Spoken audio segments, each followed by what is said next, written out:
I'm prejudiced, obviously, since I flew it, but I think it's probably one of the greatest airplanes ever built. It's the world's fastest. It holds all the speed records. It goes higher than any other airplane in the world. It flew across the entire United States in 64 minutes.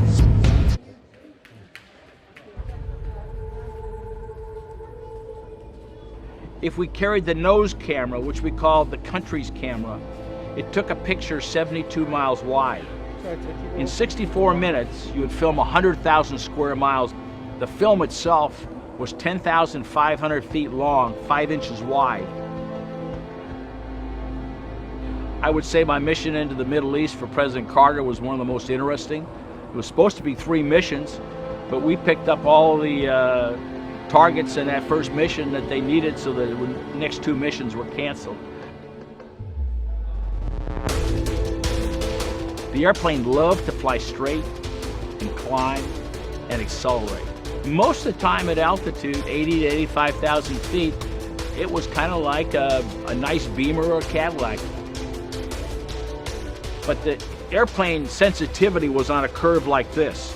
So the faster you went, the airplane became much more sensitive and had to be handled much more delicately. The genius of this airplane was that the faster we went, it's the only airplane in the world, we burned less fuel. Now, there's a little Star Wars connection here. Can you tell me about that?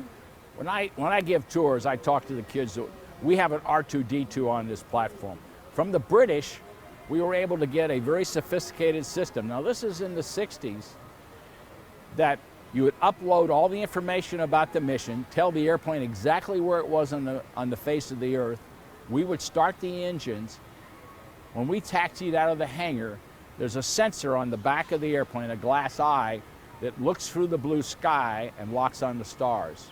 We guaranteed the president anywhere in the world traveling at 2,200 miles an hour within 300 feet. This is long before GPS. We were not dependent on ground information to verify our position. And it's basically in the same spot that R2-D2 rode in their spaceship. That's exactly right, right. Well, we've moved a lot closer to the plane, and as you get closer, you can see there are some pretty significant gaps here. Can you tell us about those? Because of the heating on the airplane, an average temperature over 600 degrees, overhead here, this is the most significant gap. The airplane grows 3 to 4 inches in length, and this particular gap here can expand anywhere from 1 to 2 inches to account for the heating that the titanium metal goes through.